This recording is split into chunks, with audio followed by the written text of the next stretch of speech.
Hi. So I had this YouTube video idea a couple of days ago, and let me explain what I'm going to do. So I have some things I need to do. I need to clean my room and my bathroom because they're both sort of messy, and I haven't really had time to do it because I have school all week, and then Friday and Saturday are the only days that I don't have cheer or that I'm not at the gym. So Saturdays are my fully free days, which means I need to clean my bathroom, I need to clean my room. But every time I do this, I always end up trying to make a YouTube video and I never even start editing it and post it. Obviously, I can't post it if it's not edited because it's like boring because I'm not doing anything. I decided that I'm going to make this YouTube video while cleaning my room and bathroom, because I'm just smart like that. So the video is that I'm going to be talking about things that I think about all the time. And I think about a lot of things a lot. Like, I think of some sort of weird stuff. And when I talk about it at school, everyone just sort of ignores me. So whatever. Some of these probably won't make any sense, but I genuinely think about this stuff a lot. So basically, I'm just going to be talking and saying stuff that I think about a lot while doing the stuff that I need to do, so I'm not completely bored.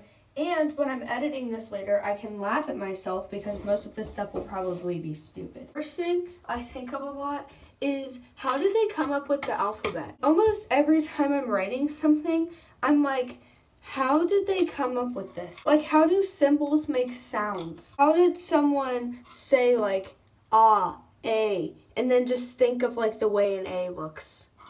That doesn't really make sense. Also, why do the same symbols make different sounds in different languages? Why does a J in English make an H sound in Spanish? You know? What's the point of having an H in their language if it's just going to make the same sound as a J? Doesn't really make sense. I had this argument in my communications class and in my English class because it's a legitimate question and a legitimate argument. I was listening to a podcast and they were talking about this and I was like, this is totally solid. I want to get rid of the letters, what were the letters? X and what was the other one? About Q. That's it. You can imitate the sounds that those letters make with other letters. They are unnecessary. You can make the exact same sounds and keep the words that they're in, just changing the spelling, and they would sound the exact same. For example, say if you wanted to spell mix, you could just change it to M-I-K-S, mix. And if you wanted to spell queen, instead of using a Q, you could do K-W-E-E-N. It's just queen. It makes the same thing.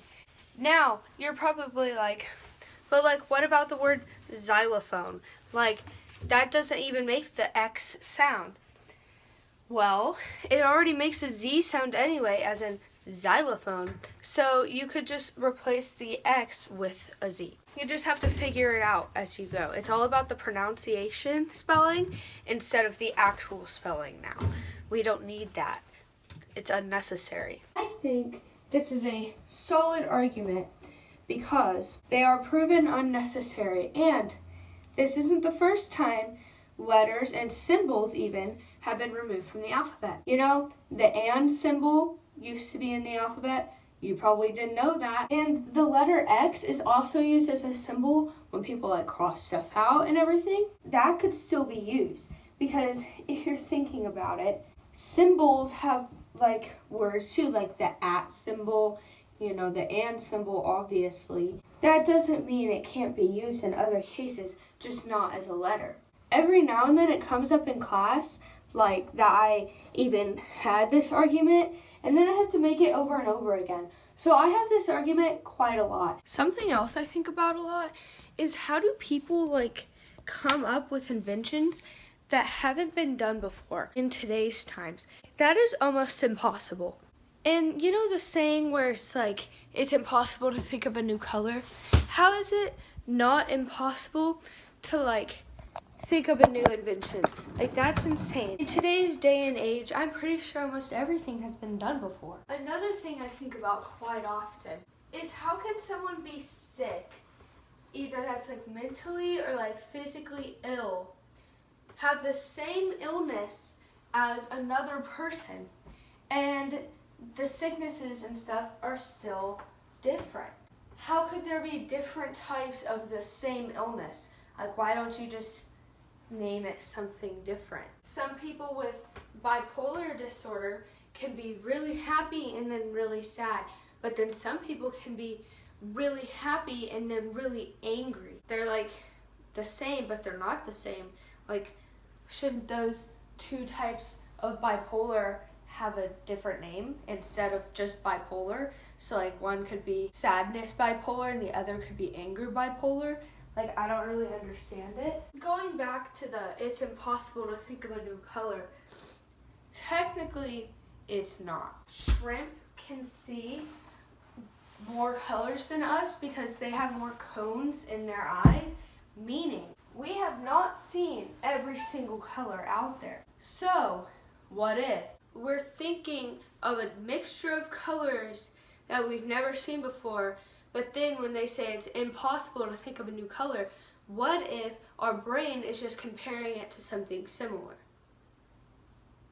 You never know. You know how like Adam and Eve were like the first humans, right? If they only had one child, none of us would be here. I don't know. Is the Bible a collaborative book with multiple authors? Because each book is stories from a different person and written by a different person. So technically, there are multiple authors in the Bible. It's crazy. Another thing I think about quite often is, what is the point of synonyms? If you don't know what that is, or you can't remember, it's words that mean the same thing as another word. Why can't you just use one word to mean the same thing?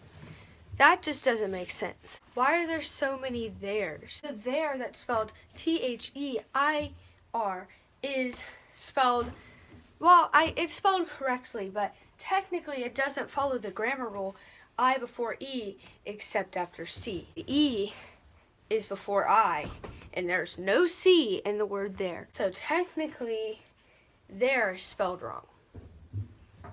Just saying. Don't you think it's weird how the trends change like a lot? Who do people look up to like get the trends from? Because lately I've noticed that people are taking trends from like older times and reusing them. Are we just running out of ideas because we've done every single thing and like that's fashionably possible?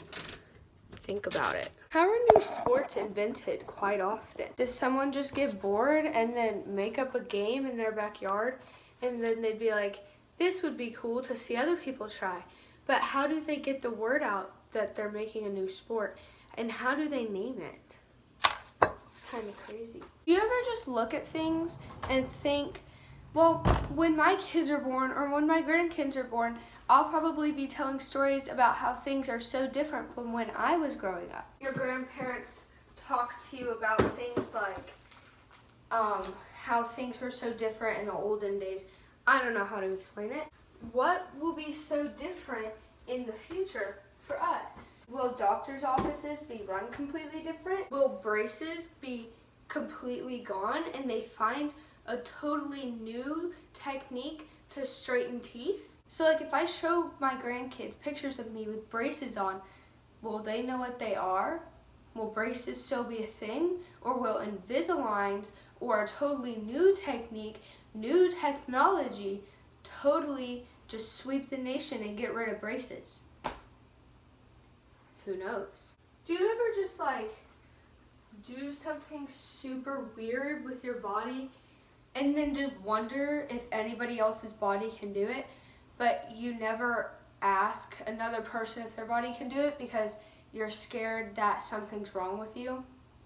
I think the best feeling ever is when you have noticed something about your body, Like, say if your head hurts when you stand up or something, and you've never wanted to say anything about it because you're scared something's wrong with you, and you have to go to the doctor and then get surgery, even though you know you probably won't, but you don't want to say anything to your parents or your friends just in case. And then one of your friends says that the same thing happens to them, and you feel better because if you do have a disease, you have it together. Or maybe that's just me. Why are there scientific names for animals, but then also the common names? Like, I'm pretty sure scientists aren't in the lab calling dogs by their scientific names. Might be wrong, but why would you call them canine something something when you can just call them a dog? Like, that doesn't really make sense. How do you pick favorite items? Because they can't, like, talk or anything. Do you just have an emotional connection to them?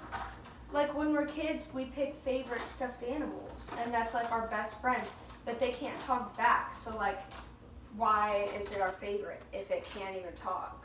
When I tell people these things, they tell me that I think about stuff like this too much, and I'm like, sorry that I just have a creative mind and you don't.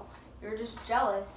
And I think about this stuff on the daily, like, most of it I just think about like constantly, and I don't know why. Like, I just need to get all this stuff off of my chest, and I think I'm done now because I can't really think of anything else because I think I've let out all of my thinking today. Thank you for listening. Comment down below things that you think about a lot, or if I made you think about some things that you've never thought about before. Bye.